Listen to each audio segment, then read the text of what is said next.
about that. Well, when you download the podcast, you'll just supply your own. Everybody now, it's your responsibility to remind me at the beginning of class to turn on the mic. I have about 18 different steps that I have to go through here when I walk in the room. It is now. Okay. Oh, yeah, sorry about that. Okay. It suddenly just occurred to me. All right. Where was I? The North-South Road, right. The North-South Road. Good. All right, so there's this main North-South Road up and down the spine of the Central Hills, because once you get up, you would like to stay up. You don't want to have to go up and down and up and down. And there is a nice valley right close to Samaria itself, that a river valley. You can see the river actually from the Sharon plain of the coastal plain going up to the hills here. That goes right down to the Mediterranean, just 25 kilometers away. So it's well situated for communication. It's obviously very strategic because it's on a natural, quite high height, 430 meters above sea level. The height of Samaria is. And it is, so it's strategic, it's topographic, it's well situated for communication. It only has one real drawback, and that is that there's no natural water source at the top. You have to get all the way down to get to a spring. But its other advantages clearly recommended it to Omri, who constructed a citadel on the top. And you have a plan of the citadel that he constructed that I gave you. The height of Samaria has been the locus of a number of large-scale excavations. The first at the very beginning of the 20th century, starting in around 1905, under Harvard University, the Harvard University excavations at Samaria. And then again in the 1930s, a British team came and worked here. And then again in the 1970s, another British team came here. So there's been a lot of work. The very top of the citadel of the Acropolis here at Samaria is the place where the citadel that Omri built was discovered. And that is the plan that you have. It is sizable. I actually have some measurements here somewhere. Oh, no, I don't. I don't have measurements of the whole citadel. I just have measurements of the palace, which we'll get to in a moment. All right, so there is in the first phase a solid enclosure wall that was then expanded in a second phase with a casemate wall constructed on the north and partially on the south and on the west. And in the excavations, this area had been dug through by later work up at the top of the mound. We'll actually be coming back to Samaria in the time of Herod the Great. He builds some impressive things up here. And his impressive constructions dug down right into the living areas and parts of the foundation of the citadel of Omri and the Israelite kings. So part of their constructions are gone, especially here on the east. And since on the south, the west, and the north, there doesn't seem to be a way in, that would most scholars believe that the way in was here, where we don't have it, which is completely reasonable. There has to be some gateway to get inside. So there's this large fortified expanse that is then made even larger in a subsequent phase with this casemate wall. And the masonry is remarkable. It is the most exquisite masonry from the Iron Age in Israel. The stones are perfectly leveled on all their faces. Stones that are perfectly square are called ashlars. These ashlars are so level on all their faces, so even that they were dry laid with no mortar, no binding agents, and for the most part they haven't shifted at all, nor for the most part where the walls are preserved, where there wasn't later construction that damaged them.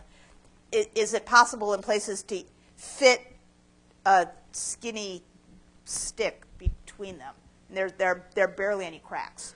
So they're very, very beautifully constructed and very, very beautifully laid. And you see some of the dry laid stone here. The palace is very similar in plan to the early or middle 10th century palace at Megiddo. And you see here a picture of the sign in front of the area where Palace 1723 is, which I show you rather than showing you the aerial view of the foundations that we looked at when we talked about Megiddo in the 10th century, so that you can get some sense of the size, because it's so easy to forget how large these places were, especially when you look at a little plan of the palace embedded in a larger box. But the palace at Samaria is 24 by 27 meters, and unlike the 10th century version at Megiddo, which was within its own separate fortified compound with a gate, the palace at Samaria sits as the largest establishment inside the enclosure wall where other houses and buildings were. But the plan is very similar. So you see this large rectangular courtyard here at Megiddo, rooms around the courtyard, a secondary court. So the same idea of palatial architecture at both places.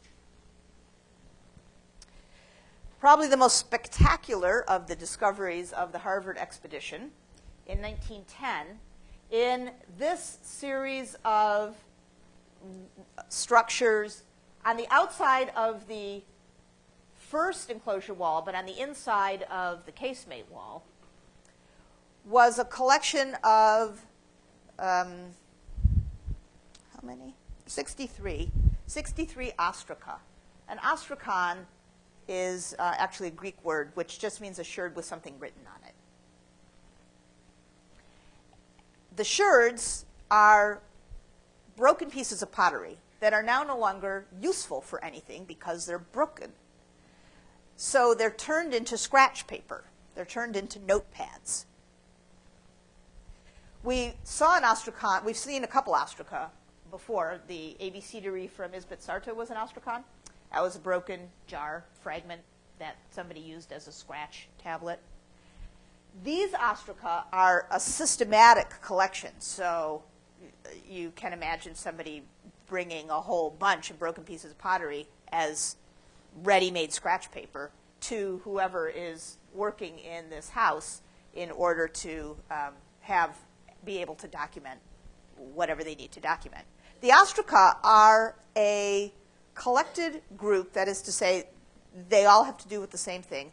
They are receipts or records of the movement primarily of two commodities, oil, shemen, and wine. In almost every case where the oil and wine are referred to, they are referred to as either shemen rachatz, clean or fine washed oil, here translated as refined oil, and yayin yashen, which is old wine. Old wine. Old wine or clean oil are the two commodities. And the ostraca all name a town. From Azo is the town here, for example, on this ostracan. And they name a person, here, Gadiyao. And they also give a year. The years clearly refer to the regnal year of some king, but the king is not named. But there are years ranging up to in the 20th year, and there's only one king with a reign long enough to accommodate all of these years, and that's Jeroboam II. Jeroboam II was, his rule was 784 to 748. And so all the ostraca must date to that time, so the middle of the 8th century BCE. The towns are, for the most part, towns that are right in the valley area around Samaria itself. Oh, I forgot to say another one of the big advantages of Samaria, not exclusive to Samaria in terms of large places in the Central Hills, but certainly an advantage of Samaria, along with other large places in the northern Central Hills, is that it's very, very fertile agriculturally here. There are these wide, well-watered valleys. It has a very reliable source of rainfall, and so it's very luxuriously fertile in this area. Very good for farming. So the towns in the Samaria ostraca are all in and around the Citadel of Samaria itself. And the question is, what are they exactly? Are they gifts to the king? Are they tax documents? And if they are tax documents, are they the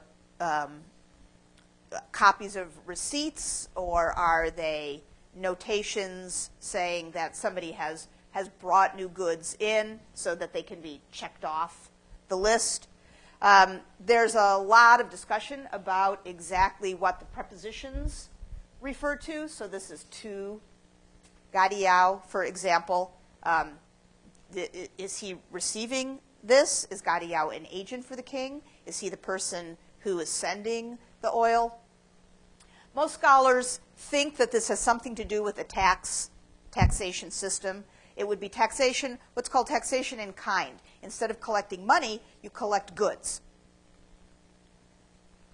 This is not a monetized economy. There are no coins, and there is not the exchange of things with bullion, with metal. Instead, taxes would be collected in produce.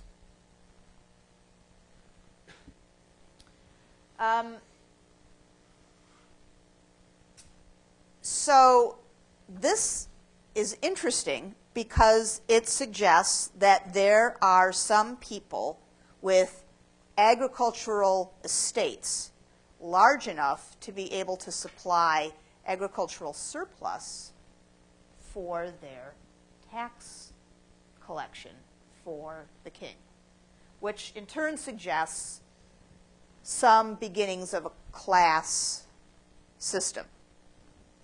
There are people who work on the estates, and there are people who own the land for the estates. That is similar to the clues that we got from the distribution of houses at Megiddo in the 10th century when we looked at the 10th century levels. There were some large houses, there were some small houses, so there was already indication that there are differing levels of wealth in a relative term. A final interesting point about the Samaria ostraca are the names. The names are interesting because most of the names include what's called a Theophoric, which is to say the name of a deity. Like Israel is a Theophoric. Israel. So this is Gadiyahu, and Yao, Yud, Vav, is the northern version of the Theophoric for Yahweh. Yahweh is the name that is frequently encountered in the Hebrew Bible as the name of God. It's usually identified in script, YHWH in capital letters. And sometimes it's called the Tetragrammaton, 4 letters. So a significant number of the names in the Samaria ostraca include a version of Yahweh as a Theophoric, but a significant number also include the name Baal as part of the name. The name Baal in a personal name is similar to, for example, Ethobal, who was the son of Ahiram, king of Byblos, in the 13th century, and who made the inscription on the sarcophagus of Ahiram that we saw last time. Baal, of course, is the proper name for one of the main deities in the Canaanite and then subsequently Phoenician pantheon. But it is also a word that can be translated as Lord and does not necessarily indicate the proper name of a specific deity, although it can. So there's, I tell you that because, of course, there is disagreement among scholars as to the implications of the inclusion of Baal as part of the Theophoric of some of these names. In any event, all right. So we have this collection of ostraca here from what's called the ostraca house. And these structures here are possibly domestic, but certainly also partially official, some kind of administrative counting house. And they're relatively small, and they're as I pointed out before, on the outside of the main compound, on the outside of the immediate enclosure wall. The two things are of interest about, finally, about these ostraca, and that is the script and the sort of pottery that many of the ostraca are written on. Does this pottery remind you of any sort of pottery that you've seen up till now? It is red slip pottery. Who has red slip pottery? Phoenicians. Right. The type of dish that this is a fragment of, that this letter about the receipt of barley, this happens to be a letter about the receipt of barley, is written on, is a fragment of what must have been the regular kind of tableware that was used by the folks living at Samaria. It's fine red slipped. It's wheel burnished so that it's shiny. You can see the even marks of the wheel going around, making it shiny. And it's made in and around the area of Samaria. But it copies, it's inspired by, it evokes the sort of fine tableware common at Phoenician sites on the coast. And the script, of course, which is Hebrew, this is Hebrew now, is derived from the Phoenician script. And here is the little chart of various Phoenician scripts of from the late Bronze Age. Down here, this is from Ahiram's sarcophagus, through some early Iron Age examples found throughout the Mediterranean here on the chart. And it's easy to see many of the similarities. So again, here's the Aleph, and here it is, and the Samaria, Ostrakhan, and Aleph, Bet, Gimel, Dalet, Hay is supposed to be the Hay. That's there, and Tau, and Shin, so forth. But there's just enough differences in the formation of the letters to distinguish Phoenician from Hebrew by this time.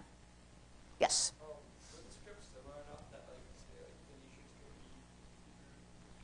could be? Were the scripts similar enough? Probably. Do we know? Oh, absolutely not. We have absolutely no way of knowing. It's very interesting about the scripts. The scripts are a very interesting phenomenon, and Larry Herr, in the article that you have on Iron 2, talks about them. You have to think like language of a tree. And all of these scripts start with the Proto-Sinaitic scripts, like what we saw at Sarabat al-Qadim, which are inspired by and utilize hieroglyphic signs, but not as hieroglyphs, instead as alphabetic phonemes, as sounds rather than symbols. And that Proto-Sinaitic script evolves into Proto-Canaanite, and those are the scripts, the alphabetic scripts that we have, for example, on the Chishur. There's a Proto-Canaanite shur that we have from Gezer from the Bronze Age. And there are various other examples. And by the early Iron Age, that script has evolved into what's called Canaanite, and it's the same script throughout everywhere. So Ahiram sarcophagus, various other examples from sites in Syria, and actually the Isbet Sarta Ostrakhan is this too, is Canaanite script. But in the 10th century, the Canaanite script develops sufficiently that the elements of each of the letters change enough that paleographers now call that script Phoenician. And by the 9th century, whereas Phoenician continues as a Phoenician script, a number of other groups in this region adapt that script for themselves. And so there are recognizably Hebrew, as we will see next Thursday, Philistine, Moabite, Ammonite, Edomite, all derived from the Phoenician alphabet. Greek is another one, not in this part of the world, completely different language, but also developed off of the Phoenician alphabet. But distinct. So naturally, one question arises as to why? Why all the little changes? Why couldn't they just, what's the matter with using the Phoenician script? The scripts are so similar that it's not necessary necessarily. So you can read about what Larry has to say about this. But so by the 9th century, when these ostraca come from, we have developed Hebrew script based on the Phoenician script. Inside the Citadel compound were found by the Harvard expedition a very nicely organized, laid out domestic quarter with streets and houses or living units to either side in a very organized pattern. And these must have been quite well appointed residences or domiciles, because some pretty impressive finds come from here, most especially a huge collection of very beautifully carved ivories. Ivories for inlays. So this is a little inlay. Here's another one. Oh, actually, all of these are inlays. And you can imagine either inlays for boxes or as part of furniture, chairs, beds, the frame of a bed could have ivory inlay. It's quite irresistible to think about these in conjunction with some of the prophets who rail against the excesses of the lifestyle of the kingdom of Israel with their ivory beds and their ivory couches and their profligate wealth upon which the beds upon which they recline. These ivories that are found in Samaria, the House of the Ivories, are very largely, not 100%, but very, very largely inspired by and probably crafted by North Syrian ivory workers who are responsible for a very similar batch of completely contemporary ivories recovered from the Neo-Assyrian palace, the palace of the Assyrian emperors at Nimrud. And you're looking at here 3 examples from Nimrud and examples from Samaria. And it's easy to see the similarities. I point out this sort of date palm with a lotus branch growing out of it, just like this or like this. And the women in the window motif, the little woman, frontal head staring out, she too is above a balustrade of columns similar to this sort of column. So these ivories, as I say, come from Nimrud, the site of which you see here in the flat plain of northern Iraq. And that is here. At the time of the establishment of the kingdom of Israel, Nimrud is the capital of a confined, relatively speaking, Assyrian empire, confined between the Euphrates and just a little bit ways to the backside of the Tigris of this region. The Zagros Mountains are about here, so they form a kind of edge. Yes? Sorry, did you say that the ivory inlays were inspired by Syria or Assyria? I said North Syria. And there is no, this map notwithstanding, Syria is really a misnomer now. There's no polity called Syria. Assyria is northern Mesopotamia. Babylonia is southern Mesopotamia. So Assyria is here, and then this region, which is largely modern-day Syria, is usually called North Syria and is not a connected imperial polity, but instead a series of large cities like Carchemish and Mitanni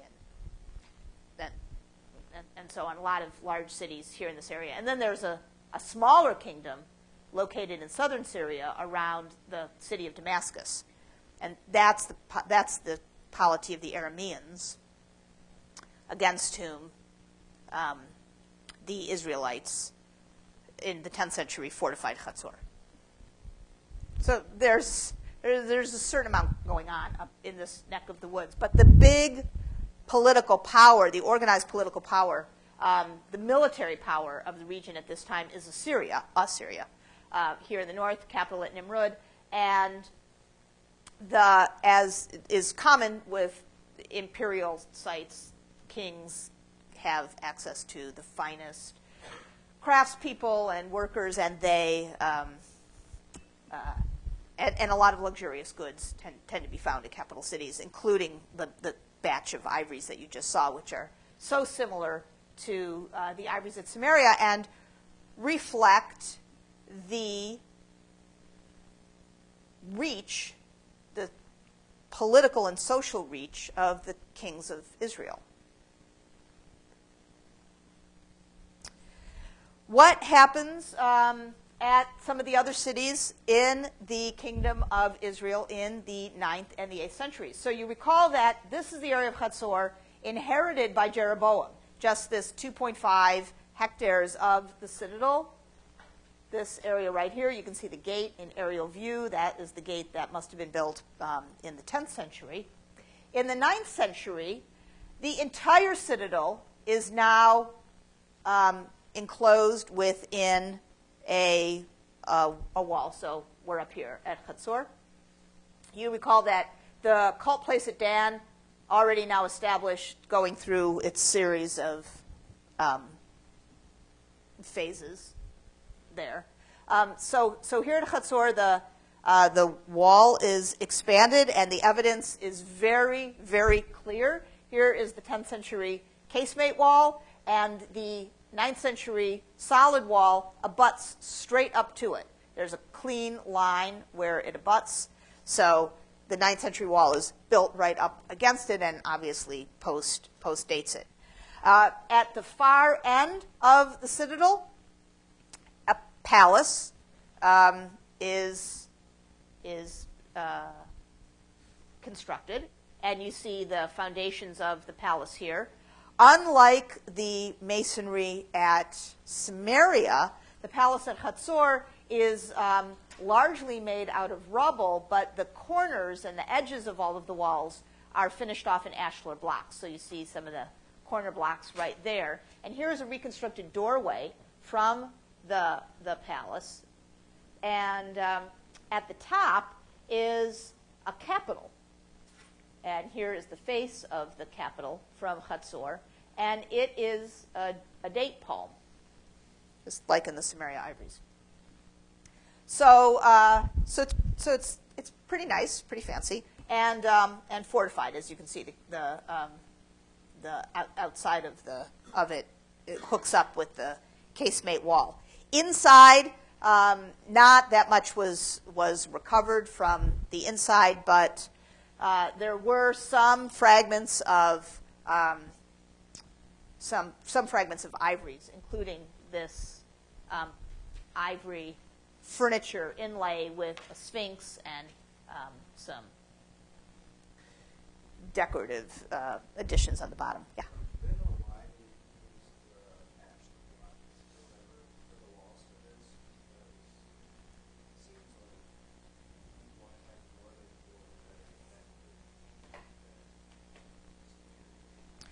Well, why they didn't use ashlars? You know, ashlars are not stronger than rubble. They just are more time-consuming to construct with. They would be more formidable were they to be laid in some kind of interlocking pattern, but they aren't. When ashlars are laid, they aren't laid like that because they look so much better. So they indicate the ability to harness manpower, have a lot of time. I mean, they're extremely elegant. And a rubble wall is not elegant. Fine stonework is a hallmark, actually, of Phoenician craftsmen. At Phoenician sites on the coast, temples and even large houses are built with beautiful ashlar masonry. And the introduction of ashlar masonry into the Northern Kingdom of Israel is almost certainly a borrowing of not even just technology. It's probably a borrowing of craftspeople. Craftspeople probably were either loaned out or came of their own accord, were hired to work there. The Hebrew Bible records relationships like this, and in this regard, the archaeological evidence is quite supportive of that. So it's a mark of architectural flourish. A rubble wall is a lot faster to build.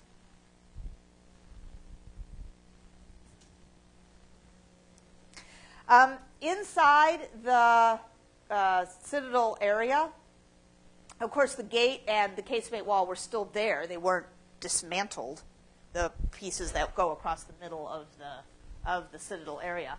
Inside, on top of the spot where there had been that large building in the 10th century that might have been official, might have been some kind of governor's palace or something, a totally official administrative structure is built. A large pillared hall, 3 long aisles, 2 long rows of columns holding up the walls. Some store jars found inside suggest that these were some kind of depot. And you see a view of the pillared hall here. Pillared halls are a source. I think that all of the anxiety about them has by now died down, but for about 50 years they were a source of tremendous anxiety in the minds of many archaeologists of the Iron Age of this region for reasons that we'll be getting back to, because you'll be seeing pillared halls repeatedly. This is the first one. Just remember that there's one here, and it seems to have been used as some kind of a storeroom. There was also built in the 9th century or the early 8th a huge water system. Like most of these big mounds, it's very advantageous strategically to be living on the top of one of these big mounds because it's easier to defend and you feel safer. But there's a real drawback, and the drawback is that there's no ready source of water all the way up there. The water is down, down, down.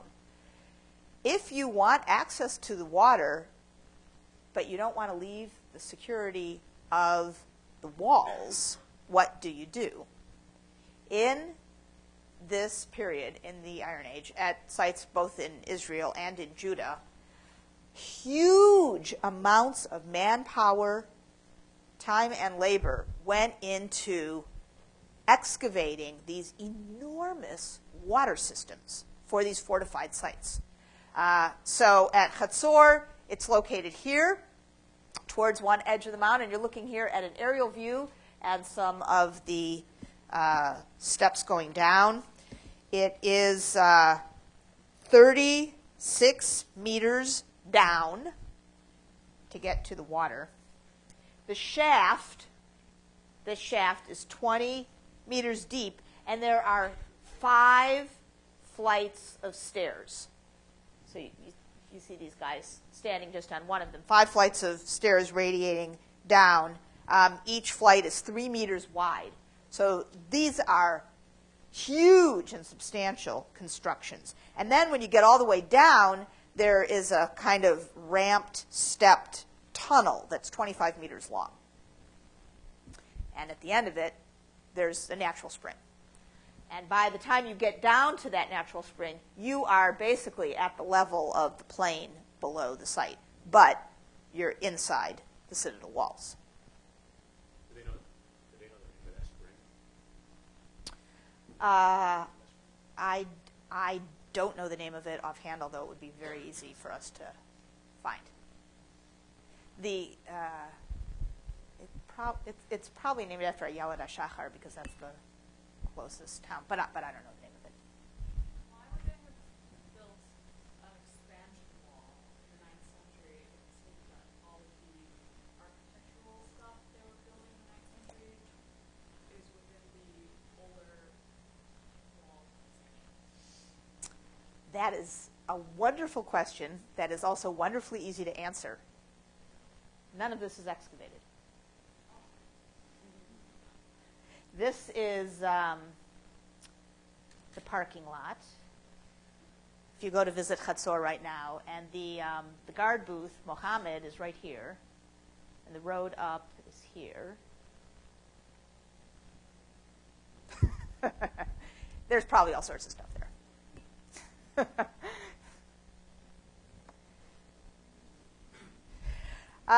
So it looks like the city of Hazor, the settlement of Hazor, remains important in the northern kingdom. It remains fortified. It's expanded. There are more official buildings. There is some sort of governor's or uber official domicile that's quite nice. Not as fantastically nice as at Samaria, but very nice, large, with some architectural refinement, the capitals, ashlar, blocks in the corners, some nice goods on the inside, the ivories. But this is not an elaborate site. We don't have the remnants of tax collection mechanisms. We don't have a cache of ivories like we have at Samaria. It's clearly, in terms of lifestyle, a step below the kinds of remains that we have at Samaria. Megiddo, another inheritance of the northern kingdom. The inheritance was this large, unorganized in terms of plan site, two palatial compounds, one fortified, many, many houses. In fact, most of the excavated area is houses. A modest gate. This is what Jeroboam inherits. What he or his more likely successors do is fortify the site, build a solid offset inset wall around it. The fortification in part goes over the edge of Palace 1723 and Palace 6000, which is here, which was there. And that's how we know that those palatial compounds are not utilized in the next phase. Quite a lot of stratum 4A, the 9th, 8th century stratum, has been exposed, something like 70%. 70% of it has been exposed. And of that 70%, you have a plan of this. I think I handed it out last time in my clearly overly optimistic idea that I would get to it. The great majority, 82% of the 70% that's exposed, is turned over to administrative uses. No regular people live here anymore. There are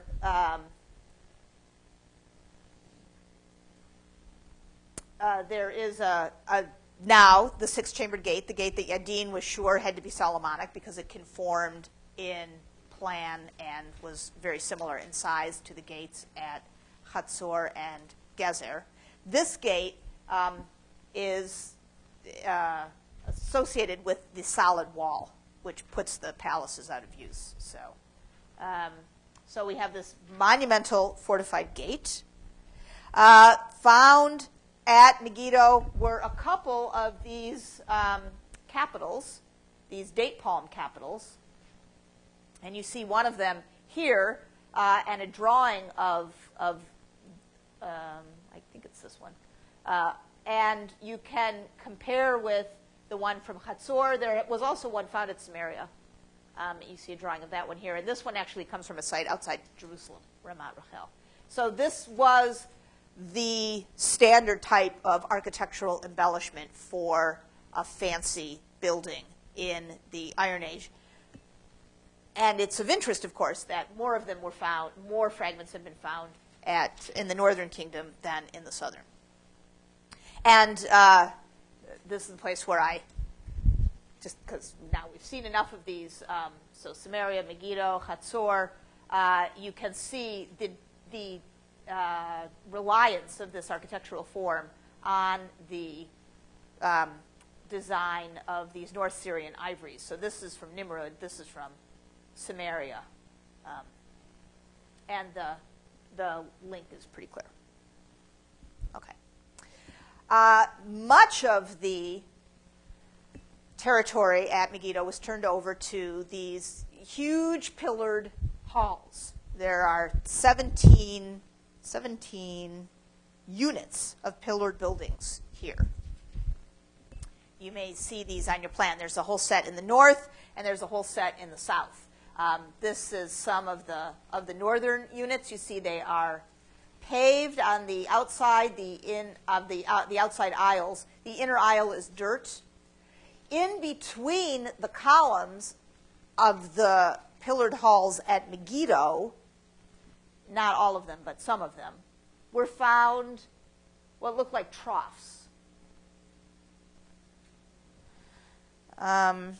So So here's a view of the northern halls there, and such a quantity of these indicates a very entrenched officialdom, a very entrenched official class, which was suggested by the ostraca from Samaria, and was suggested by some of the construction at Hazor, but seems clearly to be confirmed by the remains that we have at Megiddo. And some of the finds suggest that as well. For example, this fantastic signet ring, which sadly was recovered by the Oriental Institute excavations. No, actually it was recovered by Schumacher in the early 20th century, even prior to the Oriental Institute excavations, and has since been lost, but was definitely found at Megiddo, and has this wonderful, fierce, roaring lion and an inscription in Hebrew, Le Shema, Abdi Jeroboam, servant of Jeroboam. Probably Jeroboam the second, not Jeroboam the first. And that must have been he must not have been the only official of the king living and working at Megiddo. Tom? What's going through my mind is the North was really elaborate, and they were the ones complaining to Solomon's son to treat the people better. Were these people paid better, or I mean, it sounds contradictory almost. Tom's point is in the initial split between Jeroboam and Rehoboam in the divided monarchy, the Israelite tribes of the north follow Jeroboam because they do not want to be exploited for their labor. That's the complaint that they have against Rehoboam, son of Solomon. And yet now we have evidence of this very elaborate set of cities, and it looks quite unequal in terms of class and how did that work. We don't have any indication of slavery.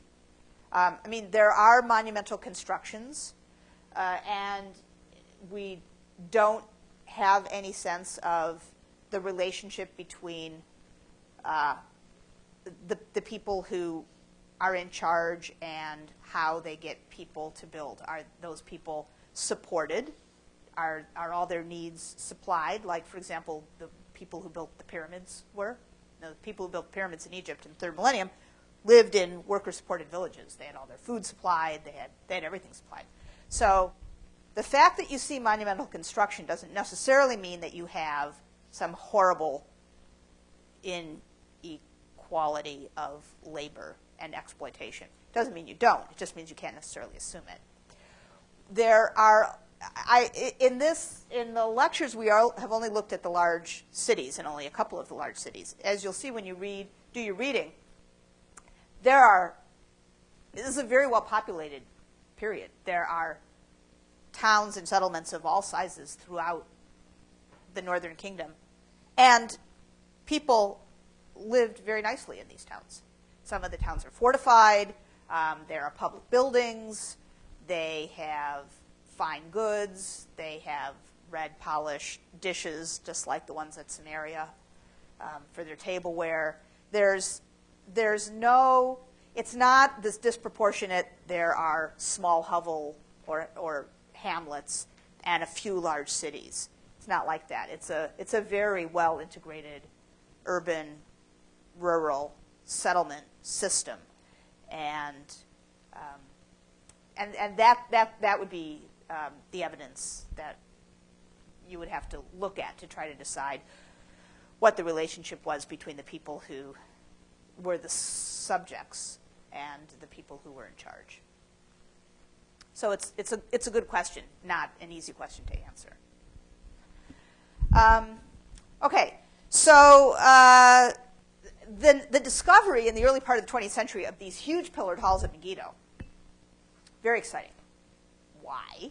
Because it says in the Hebrew Bible that Solomon had 20,000 horses. He had all these chariots and all these horses, and it was assumed by all the early excavators, including those who found the first of these pillared halls, the ones at Megiddo, that these were stables. And the discovery of the troughs looked to confirm that at Megiddo. And there's, so here's a reconstruction of, here are the horses eating from their nice stone troughs. I love this thing. So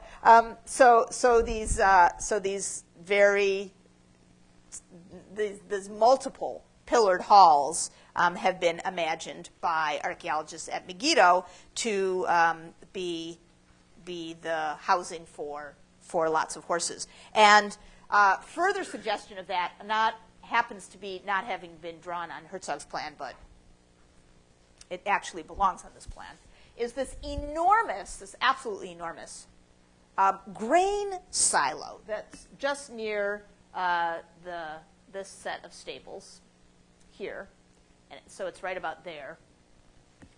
This silo has a capacity, this is an amazing thing, it's a capacity of 450 cubic meters, or 12,800 bushels of grain, which would be enough for 300 horses for about 130 to 150 days. So that is a lot of feed. And it's difficult to imagine the necessity of having a storage facility of this size. It's 11 meters in diameter at the top, unless the buildings here were those for housing horses.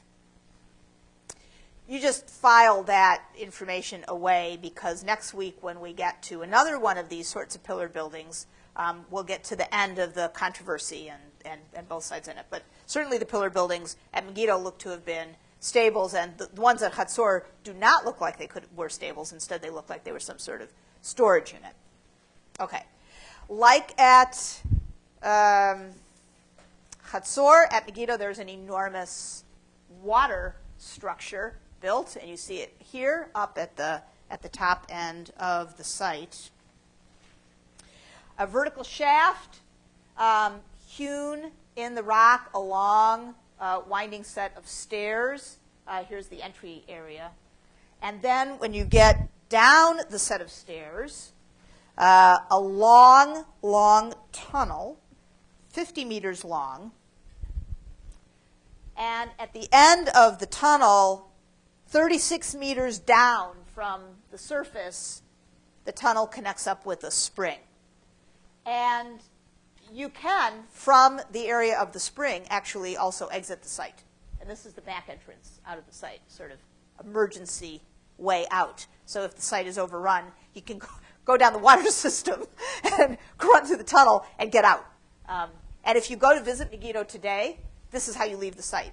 The water tunnel is the last spot. This is like one of those games where you play miniature golf, and then in the 18th hole, you lose your ball. You know how that works, and that's how they collect the ball? That's what I always think of Megiddo, the water tunnel, because then you're out of the site. It's like, oh, but wait, I was going to go see the northern stables, but now I'm in the field behind the site. Yeah.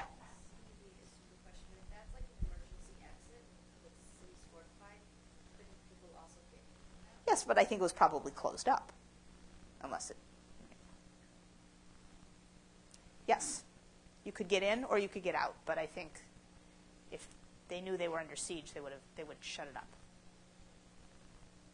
Howard, Carl. I think Hezekiah built a similar tunnel in Jerusalem. He does. It was closed with, it was overlaid with thick cement, so it was hidden first of all. That's right.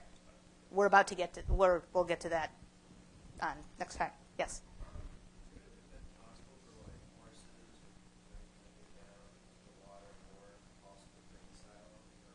No, the stuff would have been brought. They would.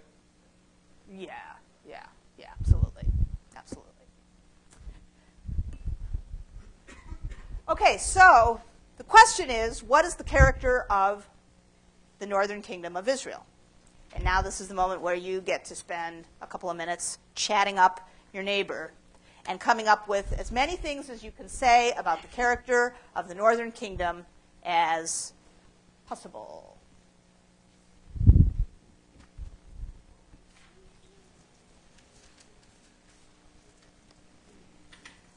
Let's talk.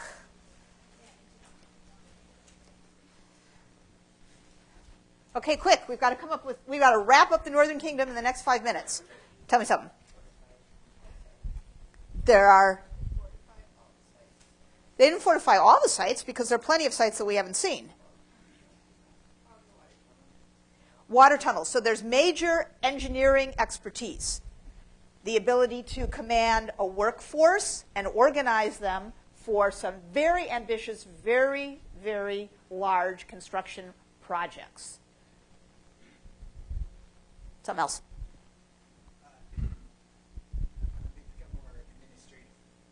There is a clear administrative class.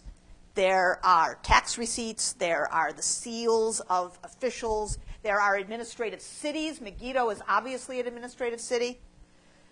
There are administrative compartments at other important cities like Hazor and even Samaria. There is there's a royal class, so there's royalty. There's an administrative class. There must be some kind of landed class because those are the people from whose agricultural estates we get the receipts about the old wine and the washed oil at Samaria. And then there's all of the people who are living in all the sites that we haven't even had any time to look at, but I know that you will read all about. So that's at least 4 classes. Something else. Well, they got outside assistance most likely for construction projects. They had some sort of like peaceful relations, both for trade and for the exchange of ideas and technology. Nice, absolutely. So ashlar masonry, red slip pottery, alphabet, Phoenician. And it certainly looks as if they had peaceful back and forth, or anyway, active back and forth. There's no reason to suspect otherwise. The inclusion of the Theophoric Baal in many of the names of the Samaria ostraca also suggests that there is sympathetic linkages, maybe shared beliefs between Phoenicia. And in the other direction, the Ivories from Samaria clearly indicate craftspeople, minimally, are making their way back and forth between them. Where else did we see evidence of Phoenician goods and perhaps ideas in the northern kingdom? What about the religion of the northern kingdom? Religious practices. Their cult sites are separated, so we've got, there must have been a cult site at Bethel, but it hasn't been found or excavated. And there is the cult site, the high place at Dan. In the first phase at Dan, what was found inside that big storeroom right next to the altar?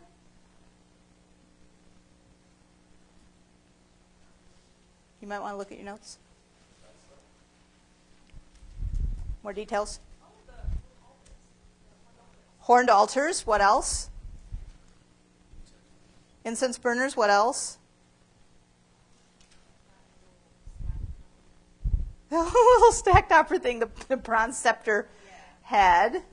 What else? In the first phase, in the room right next to the altar.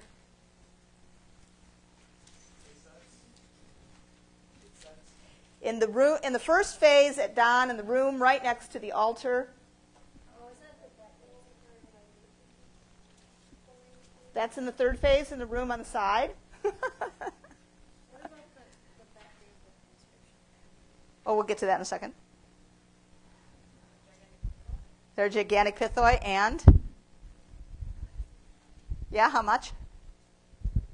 More than 40 vessels of red slip pottery. So obviously used in the cult. A whole bunch of Phoenician goods used in the cult. So international relations, literate, luxury goods, monumental construction projects, class society, active engagement with the Phoenicians to the west and the Assyrians to the east.